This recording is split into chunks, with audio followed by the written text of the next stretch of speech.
নমস্কার, কেমন আছেন সবাই? আমি অনিমা মল্লিক আর আপনারা দেখছেন বেঙ্গলি ফুড উইথ অনিমা। ভেটকি মাছের নানান রকমের রান্না আমরা খেয়ে থাকি। ওই নানান রকমের রান্নার ভেতরে ভেটকি পাতুরি এক রান্না আমি আজ করব। তাহলে ভিডিওটা প্রথম থেকে শেষ পর্যন্ত দেখার অনুরোধ রইল। আর ভিডিওটা যদি ভালো লাগে তো অবশ্যই একটা লাইক করো। তাহলে চলুন ভিডিওটা শুরু করি।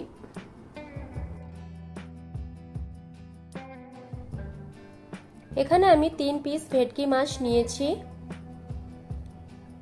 আর এখানে আমি একটা পেস্ট তৈরি করে নিয়েছি।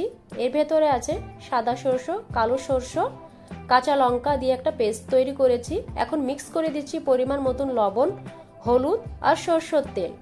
ভালো করে মিক্স করে একটা পেস্ট তৈরি করে নেব।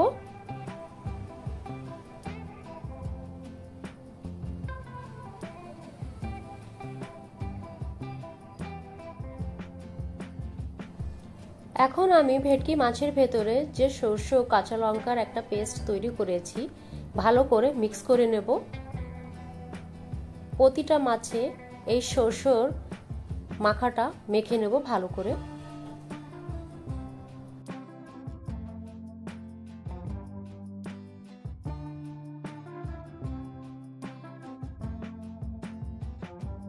গ্যাসটা অন করে কলার পাতাগুলি এপিট ওপিট করে আমি একটু সেকে নেব। কলার পাতাগুলি আগেই আমি কেটে রেখেছিলাম।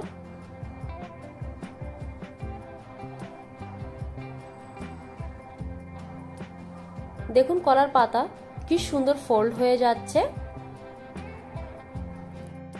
এখন এই কলা পাতার উপরে এক এক করে আমি ভেটকি মাছগুলো বসিয়ে দেব। এখানে ভেটকি মাছ রেখেছি, একটু সরষে বাটা একটু উপর দিয়ে রেখে দিয়েছি আর এখানে একটা কাঁচা লঙ্কা আর উপর দিয়ে একটু সরষের তেল।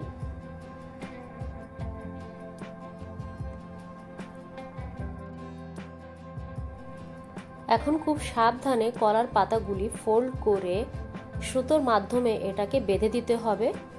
একটু গরম করে নিয়েছি, তার জন্য কলার পাতাগুলি একটু সফট হয়ে গেছে, নরম হয়ে গেছে। এখন সুতোতে বাঁধতে কোনো সমস্যা হবে না। এখানে আমার একটা ভেটকি পাতুরি রেডি হয়ে গেছে। শেষ দুটি পাতুরিকেও আমি এইভাবেই তৈরি করে নেব।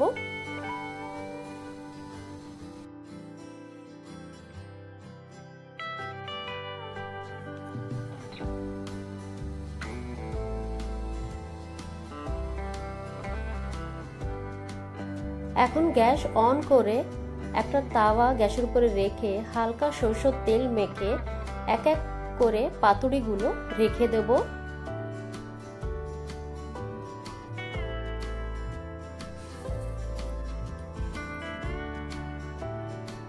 প্রথমে গ্যাসের ফ্লেমটাকে আমি হাই করে রাখবো 5 মিনিটের জন্য।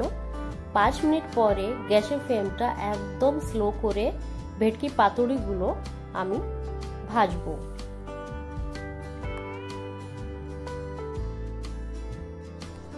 ভেটকি পাতুরিগুলো বারবার এপিট ওপিট করে উল্টে দিতে হবে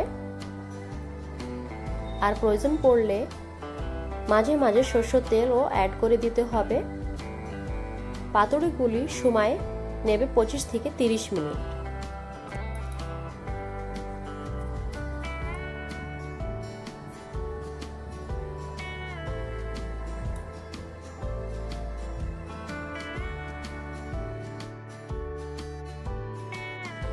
ভেটকি পাতুরিগুলো ভাজার সময় বেশ কয়েকবার সরষের তেল তাওয়ায় অ্যাড করে দিতে হবে।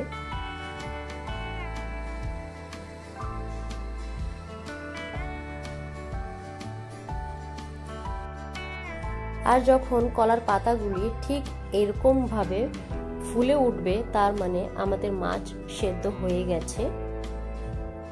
এখন পাতুরিগুলো আমি নামিয়ে নেব।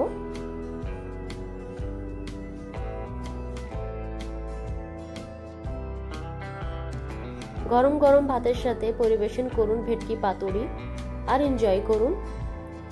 এখানে আমি দেখিয়ে দিচ্ছি ভেটকি মাছটা কতটা সেদ্ধ হয়েছিল।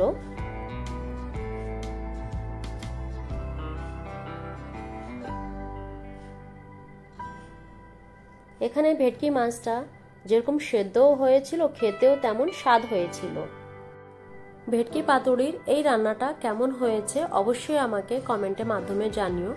আর এই রান্নাটা যদি ভালো লেগে থাকে তাহলে একটা লাইক করো। দেখা হচ্ছে পরবর্তী অন্য কোনো ভিডিওতে, ততক্ষণের জন্য টাটা।